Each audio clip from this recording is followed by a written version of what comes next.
Olá, pessoal. Bom dia, boa tarde, boa noite. Estamos aqui nós da ProSupply, né? Na nossa terceira aula de compras, né? Hoje é quinta-feira para você que está assistindo ou qualquer dia da semana que você resolveu assistir, né? Nós estamos aqui num sabadão matutino, né? Estou aqui com o Marcos, com o Fernando, meus companheiros aqui de ProSupply para falar um pouquinho mais sobre compras. Fernando, Marcos. Tudo bom, pessoal? Fala pessoal, hoje mais uma aulão de compras. Já compartilha para aquele seu amigo, já dá aquele susto. Chegou conteúdo de qualidade na sua caixa. É isso aí, gente. Se inscreve no canal, compartilha com seus amigos, como diz o Marquinhos, aciona o sininho de notificações, né? Dá o like, que é importante aí para o algoritmo, né? Propagar a nossa aula e chegar para mais pessoas, ok? Vamos lá. Na primeira aula, a gente falou rapidamente de compras, conceituou até supply chain, até chegar no ponto de compras ali na fase de sourcing, né? Que é a fase de suprir, né? A tradução aí é suprir. E a gente deixou claro como é que a atividade comprar, a atividade de aquisição está dividida entre duas categorias, né? Uma categoria estratégica e uma categoria transacional tática, né? E a gente chama, algumas empresas chamam de sourcing e de procurement, outras chamam de sourcing e purchasing. Independente desse nome, gente, são fases claras do processo. Então, a primeira fase é uma fase mais estratégica e a segunda fase, tão importante, tão nobre quanto, é uma fase mais transacional, mas que dá credibilidade para a primeira. Então, estou só recapitulando, né? Sourcing e procurement, sourcing e purchasing são duas fases distintas, ok? Na segunda aula, a gente pegou essa fase estratégica e dividiu ali em passos, para deixar bem claro, como se fosse um checklist para o profissional da área de compras, para ele ter uma linha mestra de segmento. Ele vai aplicar para todo tipo de aquisição que ele fizer? Não necessariamente, né? E a gente vai entender isso hoje. Eu me peguei pensando nesses dias e muita gente me pergunta o seguinte: puxa, quando a gente chega numa determinada empresa ou a gente está partindo de um V0, como é que eu começo? Como é que eu faço? Eu não tenho nada. Eu tenho lá uma situação que eu faço intuitivamente as atividades. Como é que eu monto isso? Como é que eu estruturo um processo, né, de aquisição estratégica? Como que é esse caminho? Tem alguma receitinha de bolo para seguir?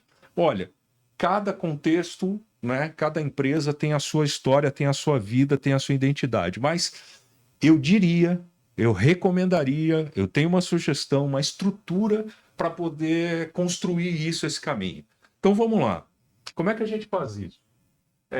Inevitavelmente a gente vai usar expressões na língua inglesa aqui, porque a gente acaba adotando no nosso mercado essas expressões no dia a dia, tá?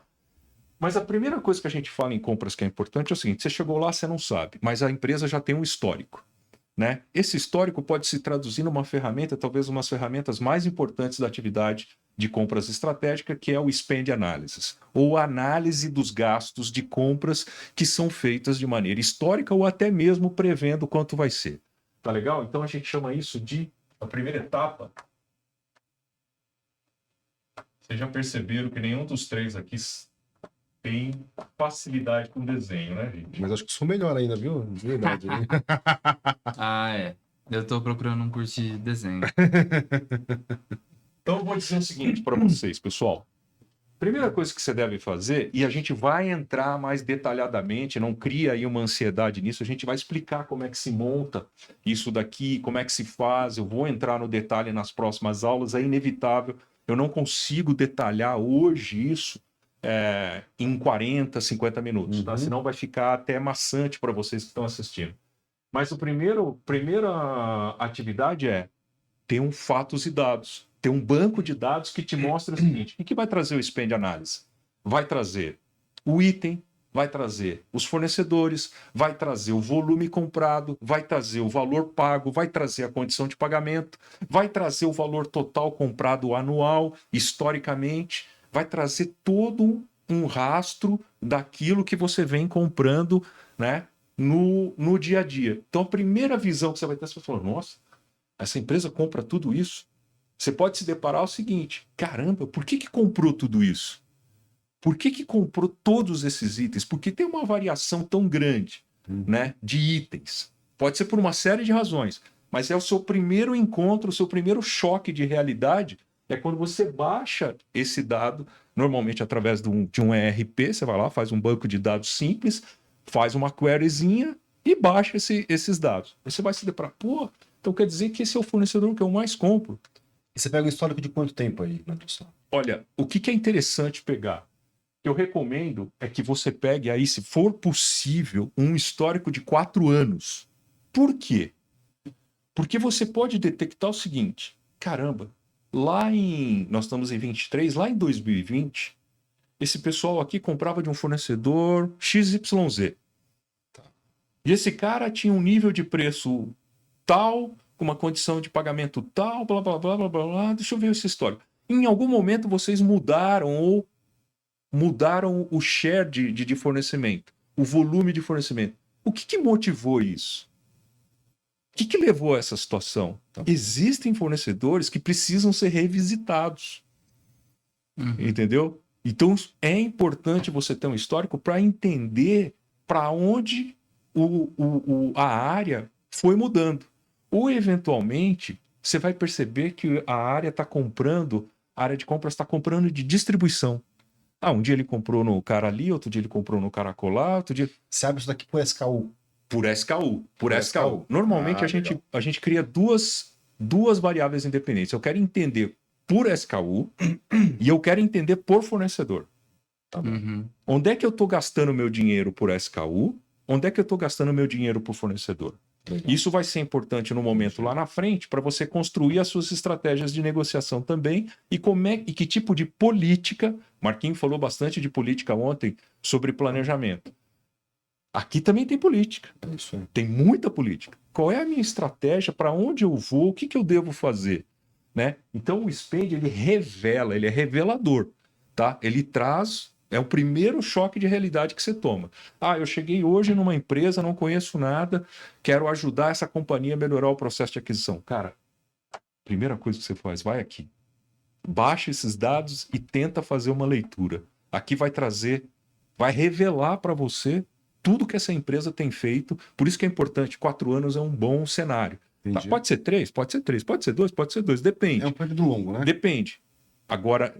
não deixa num período muito curto. Tá Essa é a recomendação que eu faço para o pessoal, não deixa num período curto. Legal. Vai lá atrás. E se é uma empresa que tem, vamos dizer assim, uma estabilidade de volume futuro, tem previsibilidade, é possível, se tem uma empresa que está no nível de maturidade X, que a área de planejamento, por exemplo, está rodando S&OP ou IBP, está rodando MPS, está rodando MRP, e você sabe o que o MRP está projetando que vai comprar nos próximos 6 meses, isso é muito comum na indústria automotiva, na indústria de linha branca, faz com que o spend olhe o futuro. Peça para a sua área de tecnologia para te ajudar a falar o seguinte, e esse item aqui, quanto que eu vou comprar? Você tem volume já daí, né? Você já tem o volume no MRP. Opa, isso é importantíssimo. E não fique só olhando para o passado. Né? É importante olhar para o futuro, senão você está só no retrovisor. O spend análise, gente, ele é revelador. Revelador. E é importante você saber, inclusive, por exemplo, qual o comprador, né? Porque você vai detectar, dependendo da empresa que você chegar, vai detectar o seguinte, putz, esse item aqui, o Marquinhos comprou, o Fernando comprou, o Nadilson comprou. Pô, cara, se o fornecedor fala com N compradores, o fornecedor pode jogar com isso. O fornecedor pode trabalhar com isso. Porque uma das características importantes, a gente vai falar aqui, uma das etapas é as responsabilidades. Quem compra o quê? Quem concentra o quê? Um fornecedor não pode falar com mais de um comprador. Uma só voz. Isso é importante na área de compras. Uma só voz. Porque a sua lógica de negociação não é igual a do Marcos. E nem igual a minha. Entendeu? Então é importante que o fornecedor entenda claramente que esse item ele tem que falar com o Marcos. O dono do item é o Marcos. Isso é muito importante. E não é incomum você chegar numa empresa X e detectar que tem um monte de gente falando com o fornecedor. Se o fornecedor tem várias falas, né? Tem vários interlocutores, ele pode usar isso como estratégia, inclusive.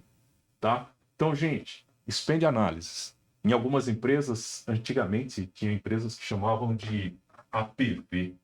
Eu nem sei se usa mais isso, que é o Annual Purchasing Value, o valor de compras anuais, tá? Mas hoje, muito mais É difundido, o spend. eu só conheço as empresas hoje usando a expressão spend, tá? Uhum. Importantíssimo. Ah, mas espera aí, minha base de cadastro está desorganizada. Calma. Primeira ação, baixa esse dado, entende se ela é desorganizada mesmo, né? Você pode ter uma surpresa positiva, você pode entender que, pelo menos do ponto de vista de cadastro, a empresa está saneada. Tem um saneamento ali, tem uma organização mínima. Mas não é incomum também você chegar em uma certa empresa, né? Em compras a gente divide itens diretos e indiretos. O direto é aquilo que se aplica direto no produto e o indireto é aquilo que não se aplica no produto. Normalmente essa área aqui, a base de cadastro é meio Bagunçado. relegada a uma estratégia muito baixa ou nenhuma estratégia ou nenhuma organização, né? Aqui, como a engenharia tem que fazer a BOM, a lista de materiais, ela tem um pouquinho mais de organização. Nem tanto, mas às vezes tem. A dificuldade que a gente tem nesse indiretos, cara, no planejamento isso daí é uma briga, tá? Porque muitas vezes existe algumas indústrias, tá, pessoal? Em que eles colocam dentro da BOM os indiretos. E aí quando a gente vai pro planejamento, isso complica, porque quanto mais materiais, eu vou planejar os indiretos dentro do planejamento. Não faz sentido. Uhum. Então a briga é, putz, tá lá na BOM, mas a gente vai ter que tirar. E aí a pessoa chora. Vai ter que tirar porque não vai caber, não funciona, entendeu? Não vai dar para planejar esses itens, não faz sentido planejar Sim, esses é itens. isso mesmo. Imagina o esforço de análise que a gente vai precisar fazer para um item indireto. Não Exato. faz sentido. Faz Todo sentido, é isso mesmo. Então, para compras, essa classificação é muito importante. E normalmente essa base de cadastro está relativamente boa e tem empresas que isso aqui está. Eu já cheguei em empresas que usavam o mesmo código para coisas diferentes. Nossa. Como é que a área de compras constrói uma estratégia desse jeito? O SKU era filtro, né? Aí tinha filtro de 360, filtro de todos os tipos de filtro e tudo caía no mesmo SKU. E como é que eu descobri isso? Num processo de aprovação de pedido. No primeiro processo de aprovação de pedido que eu entrei, eu percebi, tem ERPs que falam o seguinte, ó, o último preço pago desse item foi 10. Uhum. E aí tinha lá o preço novo, sei lá, era 25. Falei, que isso? Eu chamei o comprador e falei, amigo, você não viu isso? Aí ele falou assim, não, chefe, você não entendeu. O que eu não entendi? Esse 10 aqui era para um cara X. Esse 25 é um cara Z. Falei, mas escuta, o código é o mesmo. Ele falou, pois é. A base de cadastro de indireto é anárquico. É uma anarquia. Ah, por quê? Ah, porque o pessoal, né? Porque é. Então aqui você já identifica o seguinte, cara. Você vai ter que fazer um saneamento de cadastro. Existem empresas que só fazem isso no mercado. Existem consultorias que vivem disso. De sanear. Isso aqui é um poço de oportunidades, inclusive de custo, porque dependendo da forma que você descreveu o item, ele tem uma classificação fiscal específica. Isso. Eu não sou especialista tributário, nem fiscal, nem vou me arriscar aqui, mas dependendo da forma que você descreve, seja nacional ou importado, tem uma classificação fiscal. Um exemplo legal disso daí, se você for no McDonald's ou qualquer indústria desse segmento, se você olhar lá a nota, você pede um sorvete. Tá. Se você olhar a nota, não vem sorvete, vem sobremesa. Ah lá, ó. Porque a sobremesa tem um desconto. Uma tributação diferenciada. Pô, excelente exemplo, cara. É exatamente isso que eu queria dizer, Marcos. Eu não sabia disso, eu acabei de aprender essa. Vou olhar também depois. Vou olhar essa daí. Espetacular. Mas é isso mesmo. Isso aí. É exatamente E isso por que eu tô falando. que eles se beneficiam, né, no caso do sorvete? Porque o sorvete, segundo a legislação, tem que ter uma quantidade X de leite. Então eles colocam uma quantidade menor de leite e eles podem entrar na tributação menor. Legal. Pessoal, como eu disse, nas próximas aulas a gente vai entrar mais no detalhe de como construir isso, de como fazer isso, né? Mas hoje, né, com o advento da inteligência de negócio, né, é normal você ver os spends análise aí, você conseguir aplicar um BIzinho aqui, ó, e aí fica muito bom. Você consegue enxergar muito fácil, você seleciona, você quer entender o comportamento de um determinado item, você vai no BI, seleciona, faz, ele mostra gráfico de tendência. Isso é fantástico, fantástico, tá? Então, assim, o primeiro choque de realidade é o spend analysis. E não queira fazer o primeiro depois que tiver tudo certo. Tire a foto. Se a foto estiver torto, né? É o que você tem, né? É o que você tem, cara. Feio ou bonito é o que você tem. Aí você vai entender quais são os próximos passos, tá? Depois do spend analysis, tem uma atividade, digamos que você entendeu a situação que você está. Primeira coisa que a gente recomenda fazer é partir para um negócio chamado de categorização. E aqui é importante você entender o seguinte: toma cuidado, dependendo do cenário que você está, qual é o nível que você vai descer. Estamos falando de granulidade, né? Aonde que você vai chegar? Entendeu? Ah, eu quero chamar essa classe de itens aqui de borrachas. Beleza. Que impacto que tem esse item comprado de borracha nas suas compras? Ah, é baixíssimo, ele não é representativo. Beleza, chama de borracha. Agora, se a borracha tem uma participação fantástica e essas borrachas, você compra tanta item de borracha que ele tem formulações específicas, EPDM, não sei o que, ilação, blá, blá, blá, blá, cara, você já começa a entrar numa granulidade diferente, né? Sei lá, até elementos de fixação. Às vezes você tem empresa que o elemento de fixação, meu amigo, ele é caríssimo. Entendeu? Ele é um elemento de fixação que ele é usinado. Entendeu? Acho que o grande ponto aqui, se me corrigir, tá, Adilson, é entender aonde que tá o seu 20/80 aqui dos gastos. Você pegou o ponto que está justamente na próxima, que eu vou entrar na próxima etapa. Mas é isso mesmo. Mas sempre dando spoiler. A primeira coisa...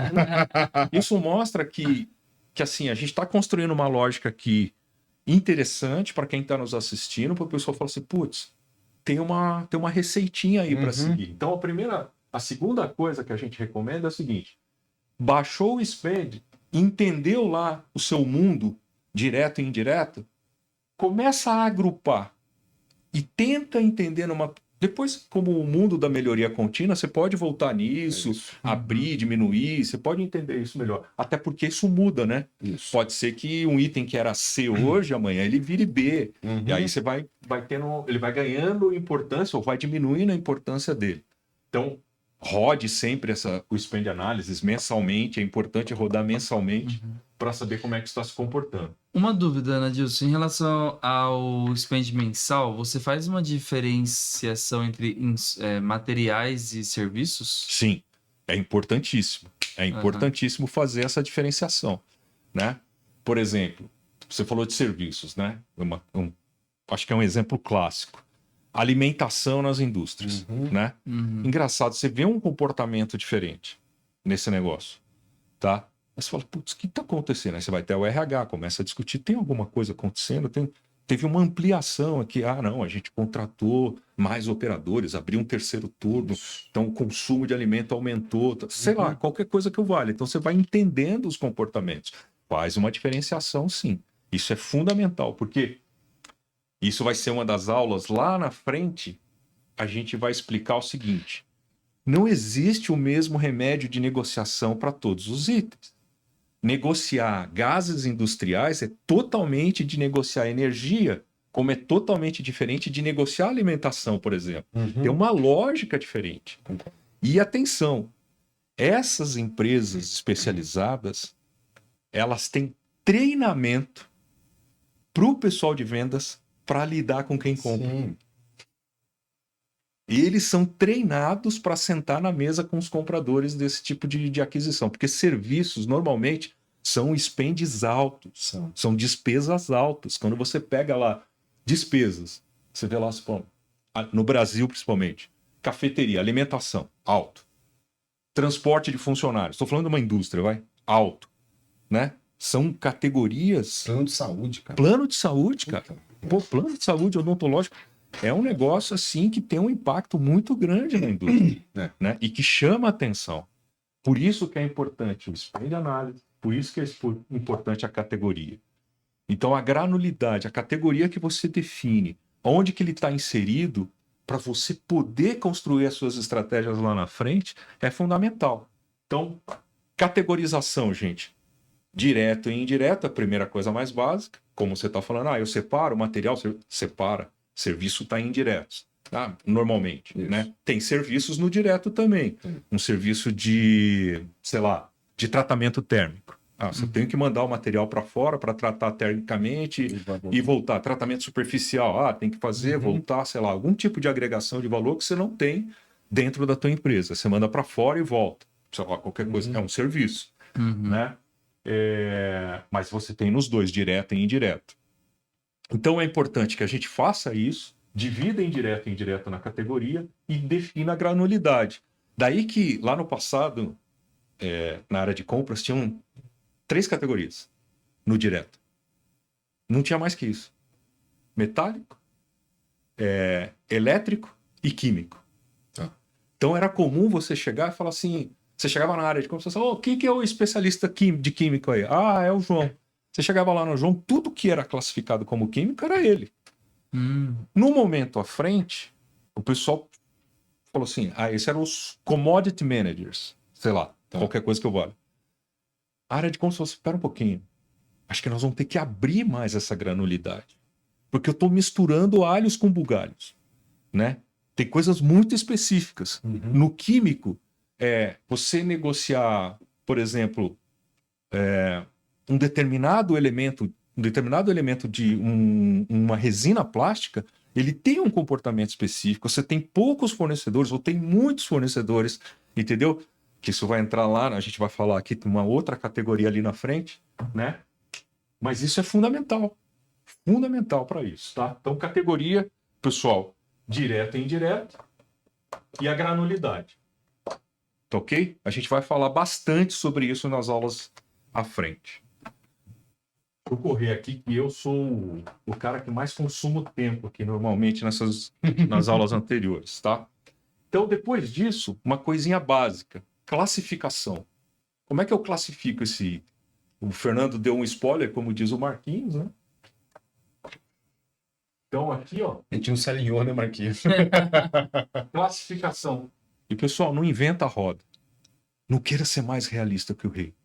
Tem um negócio que existe há séculos e funciona bem. Séculos eu não sei, mas... Pareto. Pessoal, Esse cara é antigo. vai pro Pareto, não inventa a moda, tá? Ele vai te ajudar a determinar a curva ABC. Então vai pro 80-20, porque você não vai conseguir atacar tudo. Senão você vai ter que ter um exército na tua área de aquisições. Sentido, né? E não faz sentido. Você não vai ter o retorno, né? Tem coisa que você vai ter que tratar meio que, né? Lógico que você vai ter o cuidado para não ter overprice, essas coisas e tal, né? Mas foca no teu 80% de valor, né? Que vai corresponder a 20% dos teus itens, dos teus fornecedores. Cara, se você atacar 20% dos teus itens, dos teus fornecedores, você vai mexer com 80% do valor de compras que você está tratando. É isso. Que empresa que não vai querer fazer isso, gente? É isso. Mas eu não vou tratar. Pode tratar. Depois você tratou isso aqui, exauriu todas as possibilidades, você pode entrar aqui depois. É porque é muito pulverizado aí, né? Exato. Pulveriza demais e você não vai ter o que a gente chama em compras de alavancagem de negociação ou leverage, né? Você não vai ter força para negociar. Para que você vai gastar energia com isso? É isso. É o que é, pronto e acabou. É isso. Tá? Então, assim, classificação. Classifique. Use o Pareto e determine a sua curva ABC de compra. Não é a de estoque, hein? Não vamos confundir as coisas. A sua curva de classificação de compras, que tem uma relação direta com valor unitário e com consumo. tem uma relação direta com Ou isso. seja, quanto que você tá gastando, não quanto você tá vendendo em Exatamente. quantidade ou quanto você tá faturando. Né? É Exatamente. que você tem perdas internas, pode ter Tem um- uma série de questões, motivo. tá? Bom, então, acho que isso aqui é tão simples, tão fácil, né? Todo mundo sabe fazer, e se não souber, a gente vai pegar uns 30 minutos aí para explicar Pareto e tal. Sim, sim. A gente explica. E o Fernando na aula dele, o Marquinhos na aula dele, vai ter que tocar nesse Vai ter tema que falar aqui. disso aí. Vai ter que falar É. disso aqui, inevitavelmente, tá, gente? E a lógica, o conceito é o mesmo, tá ok? É o 80-20. Muito bem. Ah, beleza. Eu já baixei o Spend Analysis, já tomei um choque, já entendi, já fiz uma classificação direta, indireta, granularidade, fiz aqui o Pareto, aí agora eu preciso começar a definir prioridades. O que eu ataco? O que eu devo fazer? Como é que eu faço isso? Para onde que eu vou? Ah, só com 80-20 eu já sei? Não. Aí é que tem um pulo do gato na área de compras, que a gente chama, né, aqui nas prioridades. Eu não estou dizendo que é a única, mas uma muito indicada e muito praticada é a tal da matriz de Crowded. Nossa, que chique. Bonito, tá? E na matriz de Crowded, eu vou explicar numa outra aula com mais calma, tá, gente? A gente vai ter a história dos quadrantes, tá? Uhum. Itens que têm alavancagem, itens que são críticos, itens que são gargalos, tá? Uhum. Item, cuidado, compras. Esse é o problema de uma área de compras que é só dirigida, drivada, né, a portuguesando aqui, por custo. Custo. Ah, é, meu? E o que eu faço com os itens que não chegam? Minha fábrica não roda, amigo. Não, compras tem que olhar os bottlenecks aqui, os gargalos, tá? Como é que eu trato esses caras? Tem uma forma específica de negociar isso, tem uma política, tem uma estratégia específica para negociar isso. Tem que tomar cuidado. Sim. Uhum. Assim como o inverso disso são os itens que não são críticos, que estão num quadrante menor aqui, tá? Mas a gente vai entrar na matriz de Crowded com mais calma, porque isso aqui tem bastante, como diz o Fernando, tem bastante carne. Mas qual que são os eixos dessa matriz? É criticidade e tempo? Tem Olha. aqui criticidade, tempo e tem valor aqui Valor inserido também. nessa legal. questão, tá? E isso, por isso que o spend é importante. Por isso que essa classificação é importante, tá bom? Uhum. Bom, eu fui lá, spend analysis, eu fui lá, eu categorizei, eu fui lá, eu classifiquei, eu defini prioridades. Beleza? Quem que vai fazer? Quem que vai pôr de pé os planos? Você precisa montar um time, né? Então a próxima etapa, depois que você... Lembrando, né? Eu tô falando tudo isso, imaginando que você chegou numa empresa, né? Você vai ter que estruturar tudo. Você vai ter que estruturar, que não tá pronto. Uhum. Sim. Não está pronto. Como é que eu faço? Qual é a receita de bolo? Segue esses 4 passos e no 5º passo você constrói um time. Cuidado. Ah, eu preciso de um cara especialista disso, um cara especialista disso. Você vai ter um exército. Cuidado com isso, né? Dimensiona bem para saber como é que você vai formar o seu time, né? Tem que ser um time forte, normalmente que tenha uma certa experiência, que tenha um conhecimento mínimo ou que possa ser potencializado e desenvolvido, né? Para que você defina realmente como atacar. Importante também que lá na frente você rode o time, sempre para criar, né, mais gente capaz, mais capacidade, né, dentro do teu time. Ah, hoje o cara cuida disso, mas não significa que ele não pode cuidar de outra coisa, né? Isso é desenvolvível, vamos dizer assim, é possível desenvolver esse tipo de coisa. Sim. É muito comum nos grupos de WhatsApp de compras, o pessoal pergunta assim, puxa, pessoal, vocês têm experiência com negociação de energia? Como é que faz isso aí, hein? Então, assim, é importante todo mundo ter esse conhecimento, porque, de novo, como eu disse, o processo de negociação, as estratégias, as políticas são distintas para o tipo de item que você vai adquirir. E rodar o time vai ser bom também para tirar alguns vícios, né? Opa! Vícios, inclusive, do fornecedor. Opa! Isso Top, aí legal. é fundamental. Isso é legal. Marco, você foi num ponto extremamente sensível do processo de compras. É importante, porque o cara se acostuma a falar contigo. Uhum. Pô, o Marquinhos me atende há 10 anos. Pô, vou falar pro Marquinhos puxar um pedido aí. Sabe, o Marquinhos me atende há 10 anos. Me atende, sabe? Aham. Esse tipo de coisa é bom para quebrar isso. É. Até olhando pelo aspecto positivo, assim, pensando no seguinte. De novo, como eu disse, cada um tem uma lógica de negociação, tem uma forma de, né? Tem pessoal que é mais faca na caveira, assim, né, tal, né? Mas e tem um pessoal que tem uma estratégia de falar pouco. Cada um tem a sua estratégia, tem a sua forma de abordagem com o fornecedor. E isso é importante para o fornecedor. Falar, puxa, o Fernando chegava aqui, meu, era murro na mesa, os cambó a quatro. Aí vem o Marcos agora, o Marcos, pô, vem, mais escuta, tal. Mas pode ser que no final o Marco venha e faça aquilo que tem que ser feito, mas de uma maneira diferente. Uhum. Isso é importante quebrar, tá? Então monte o seu time. Entenda qual o inventário de conhecimento que você tem na mão ou quem você vai buscar no mercado para montar esse time. Uhum. E certeza que você vai falar mais pra frente, né, Edson? Estatísticas do time, né? Pra gerar uma gamificação ali interna, né? Exato. Pô, você tá comprando, quem foi que deu mais save, quem tá tendo mais. Os fornecedores tá tendo entrega no tempo, né? E é engraçado, cara. Chega uma hora que quando você monta os planos de ação, você vê lá o processo de execução. A gente vai falar sobre o processo de execução lá na frente, como fazer acontecer. Porque aqui tá tudo bonito, né? Teórico, quadrinho, caneta, o quadro aceita tudo. Mas como é que eu ponho isso de pé? Como é que eu faço isso acontecer? Tem uma forma de fazer isso, tá? Tem uma maneira, não necessariamente a única, mas uma recomendada. Uhum.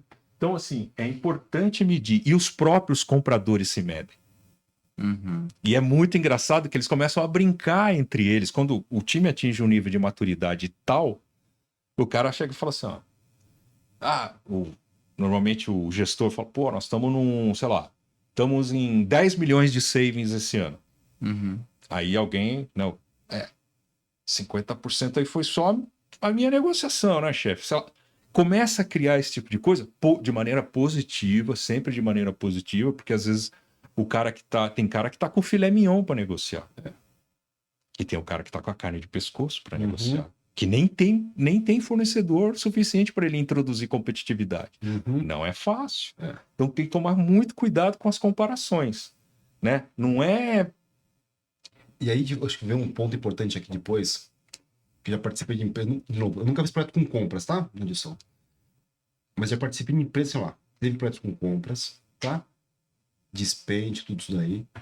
Só que daí, tipo, só olha o custo e não olha o nível de serviço que é o Opa! complemento, cara. Exato. Entendeu? Então acaba ficando uma merda, literal, desculpa.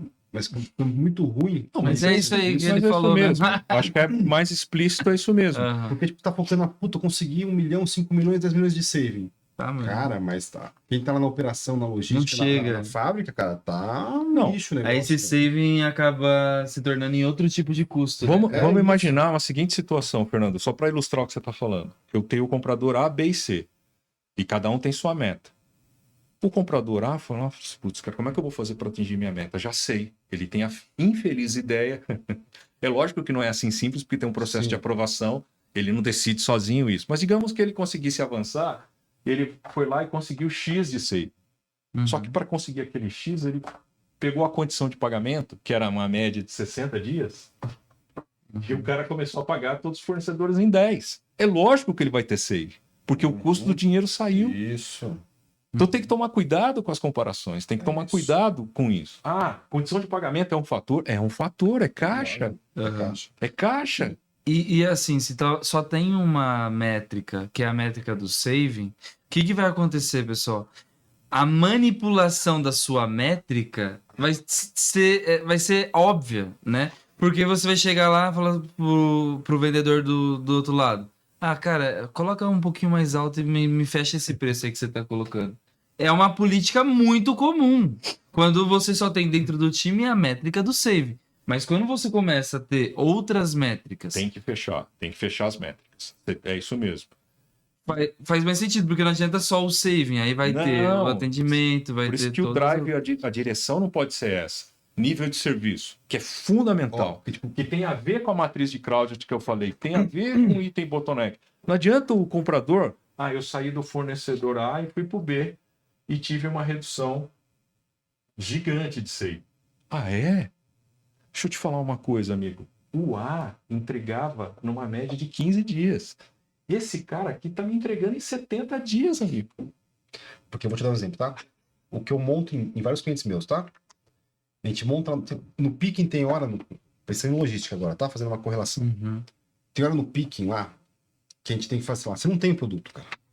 Tá? Exato. Você vai ter que fazer e escolher para quem você vai entregar. Uhum. No passado, as empresas entregavam os maiores contratos em volume, cara. Hoje em dia tá mudando, cara. Tá mudando. Hoje em dia tá entregando pros mais rentáveis. Entendeu? E normalmente o maior volume é onde ele tem menos rentabilidade. Então, o que tá acontecendo isso? Tipo, um ponto importante, tá? Tipo, cara, vai ter que analisar. É importante, tem que ter a save. Mas o mesmo fornecedor, que antes você tinha uma margem comercial de 40, você foi lá, negociou, cara, vai ficar pra 35 a margem comercial dele. Cara, quando cair, chegar pra mim lá, na logística, o seu quadrante de entrega é diferente. Totalmente. Entendeu? Mas aí o que as grandes Vai indústrias... ter que negociar e monitorar o nível de serviço. O que as grandes indústrias estão fazendo em contrapartida? Estão colocando contratos, amarrando o fornecedor e quebrando o fornecedor. É isso, cara. Eu canso de ver a empresa quebrando porque grande indústria amarrou num contrato que não é exequível. Tem que tomar cuidado com isso. E a gente vai falar de indicadores de desempenho de compras de aquisição. E a gente vai ver, sem demonizar, né? O saving é fundamental. Reduzir custo é fundamental. É competitividade. Mas ele sozinho não resolve. É isso.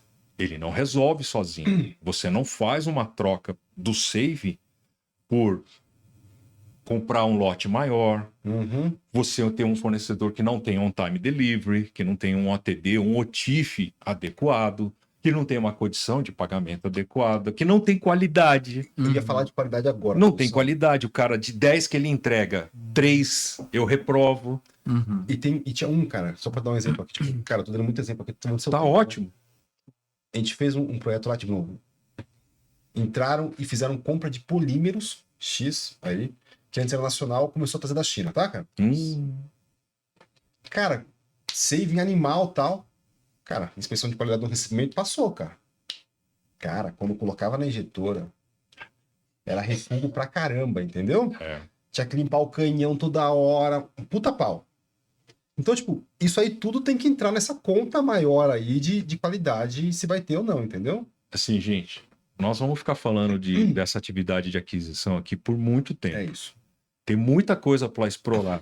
Tem muita coisa para a gente intensificar a discussão aqui, para dar para você aí que está assistindo uma visão mais ampla, né? Essa visão tacanha de que o comprador é um cara que só vê preço, isso não existe mais, gente.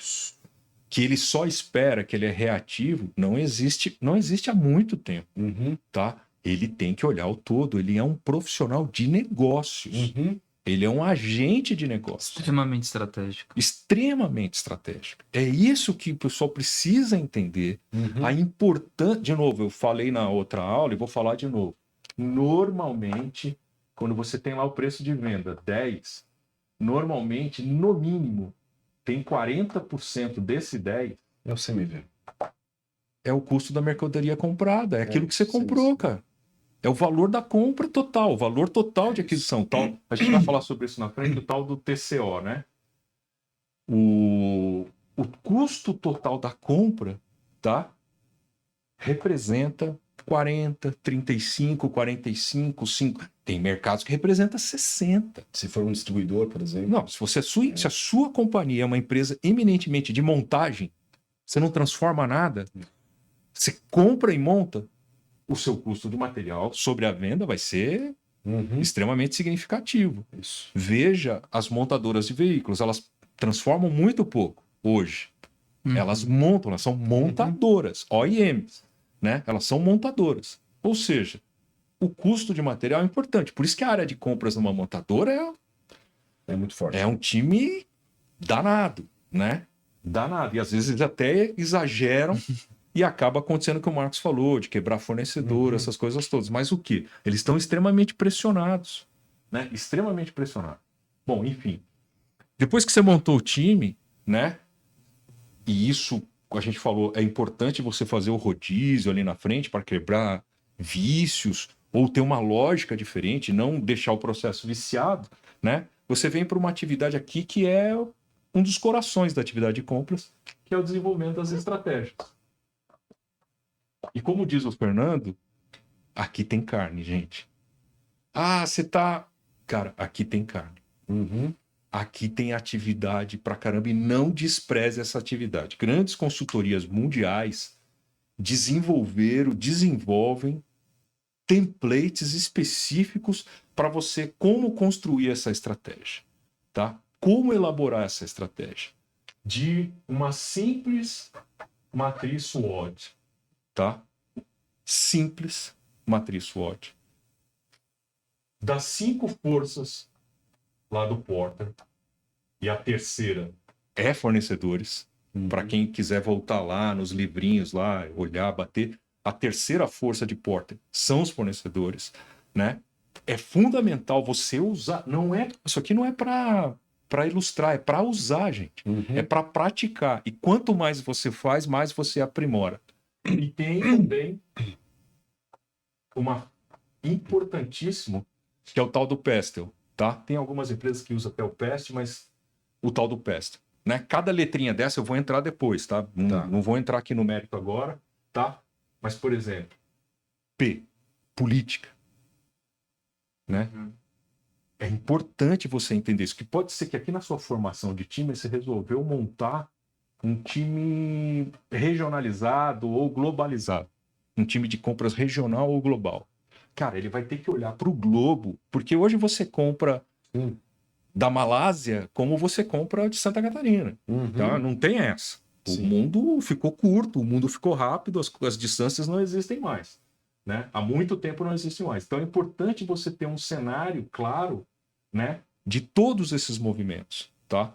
Então, essas 3 análises para a construção da sua estratégia final, sei lá, eu tenho que comprar, não sei, um item da curva A, que é um item usinado, blá, blá, blá, blá, blá, blá, que usa uma matéria-prima específica. Como é que eu olho para o globo para encontrar fornecedor adequado para isso? A construção das estratégias são fundamentais. Perfeito. Beleza? E aqui tem carne, como diz o Fernando. Tá?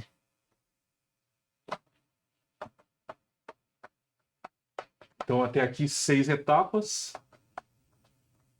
Vamos para a 7ª. A gente está chegando próximo aqui do final. Pelo menos para a aula de hoje. Né? Aí você tem uma atividade importantíssima, que é a seleção dos fornecedores. Né? Como é que eu seleciono o fornecedor? Como é que eu chego na definição? E, ao contrário do que se pensa, comprador não define fornecedor. Comprador recomenda fornecedor. O time multifuncional veta ou aprova. Aprova ou veta o fornecedor. Eu posso ter um cara da área de finanças e falar assim, não, você não vai comprar desse cara. Esse cara não tá bem das pernas, esse cara tem um histórico financeiro complicado. Eu vou colocar dinheiro num cara... você pode ter a área de qualidade falando, não, esse cara não.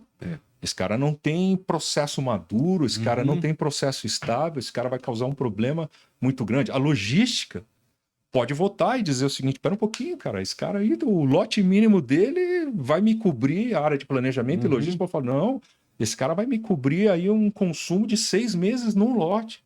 Espera um pouquinho, nós temos que conversar sobre isso. Então tem impactos, o comprador ele recomenda, mas ele não aprova por si só, ele tem que levar isso para uma bancada, para um grupo multifuncional para aprovar essa situação. E aqui ele vai trazer uma recomendação seguinte, eu tenho que ter 2, eu tenho que ter 1, quantos fornecedores eu tenho que ter? Caraca, isso é muito legal, cara. Né? Muito legal. E como que eu divido isso? Eu quero ter 2. 2 homologados, aprovados, para quê? Para introduzir competitividade, para não ter ruptura, para não ter isso e tal. E como é que você vai fazer? Eu vou começar com 70% aqui e 30% aqui. Esse 30% vai ser um cara que está overseas, fora do Brasil, hipoteticamente, esse cara é um cara local. E vou trabalhando com isso. O fornecedor o comprador vai trabalhando com essa estratégia. Ele introduziu competitividade. Então ele tem uma lógica aqui de dual source ou single source, ele tem uma lógica global ou local, né, ou ambas, e às vezes não é o mais recomendado, mas existem situações que você pode ter 3. Aí tem que tomar cuidado com outra atividade na área de compras, que é um indicador de desempenho, inclusive, que é a otimização da base. Porque quanto mais fornecedores você tem, mais o custo de administração desses fornecedores você vai ter. Sim. Você vai ter que homologar, você vai ter que uma série de coisas. Tudo. Homologar custa. Uhum. Então tem que tomar cuidado com isso, com as estratégias. Então selecionar fornecedores é uma atividade fantástica e o comprador ele tem que ser capaz. Aí é que é a capacidade. Aí, pessoal, vocês que estão se apaixonando por isso, espero que sim, que é uma área apaixonante, né? É uma área muito legal. Você vai chegar e você vai defender a sua recomendação. Quais são os argumentos que você tem? Você tem todos os elementos para fazer isso. Você vem, eu falei na aula passada do Strategic Source, você mostra as etapas que você cumpriu e você apresenta a tua recomendação. Então, a 7ª etapa é selecionar fornecedores. De novo, né, pessoal? Estou falando de uma empresa que você chegou... Está estruturando do zero, né? Você está estruturando do zero. E como dizem os americanos, né? Não menos importante, a última, mas não menos importante, né? Você tem um processo fundamental que o pessoal despreza. Eu fui lá, fiz tudo, defini o fornecedor. Nunca mais eu falo com o fornecedor. Nunca mais eu vou visitar o fornecedor. Eu não sei o que está acontecendo mais com esse fornecedor. Eu cumpri minha etapa, acabou. Não, cara. Gerenciar os fornecedores é fundamental. E é tão fundamental que a tecnologia da informação trouxe uma solução chamada SRM, né, para fazer essa gestão, o tal do Supplier Relationship Management, tá? Essa situação aqui, análogo ao CRM, né, você tem aqui uma gestão de fornecedores. Isso é fundamental para o comprador. Ele é responsável. Como diria um ex-executivo chefe nosso, ele fala assim, esse aqui é o seu baby, cara. Você tem que cuidar dele. É teu filho, cuida dele. Tá? Então, esse processo é muito importante. Entender, por exemplo, esse fornecedor, você foi lá, você fez toda a homologação, ele tinha cuidados com EHS, ele tinha cuidados ambientais. Ele está mantendo isso? Como é que está ele? Olha, não despreze isso, parece bonito, mas a gente fala de uma cadeia de suprimentos resiliente, fala de uma cadeia de suprimentos sustentável. Como é que o teu fornecedor está cuidando da sustentabilidade? Como é que ele está cuidando da segurança? Como é que ele está cuidando das finanças dele? Né? A gente chama de surveillance, né? Como é que você faz essa averiguação, esse acompanhamento? Tudo isso está dentro do SRM. Então, gerenciar fornecedores como 8ª etapa da construção do estratégico é fundamental. Tá? Então, pessoal, essas 8 etapas aqui que eu descrevi é um guia rápido, mas depois a gente vai entrar em cada uma delas. O spend, a categorização, a classificação, a definição de prioridades, a construção de times, o desenvolvimento das estratégias, a seleção dos fornecedores e o gerenciamento dos fornecedores é uma receitinha básica para você construir a tua área de compras estratégicas. Então, depois a gente vai abrir essas 8 etapas com mais detalhamento, vamos falar aqui mais precisamente o que é, como é que faz e tudo mais, né? Mas isso aqui é um guia rápido para vocês, ok? Espero que vocês tenham gostado dessa visão, dessa receitinha e que isso ajude vocês no dia a dia. E mais uma vez pedindo like para vocês aí, compartilhar, se inscrever no canal, acionar o sininho da notificação. Fernando, Marcos. É isso aí, acho que comenta, deixa seu comentário aqui embaixo, né? Você atua em compras, em qual etapa você atua, Exato. Entendeu? Se você está com dúvida nesse conteúdo que o Nadilson compartilhou, qual tópico você gostaria que a gente priorizasse como próximo tema. Se na tua realidade aí você faz as duas coisas, que é muito comum, não, né? Muito comum. Muito legal, cara. Eu tirei muitos insights, viu? Legal, muito bom. Pessoal, quero agradecer. Então, uma boa noite, um bom dia, uma boa tarde para vocês. E nos acompanha a ProSupply. Um abraço. Grande abraço, pessoal.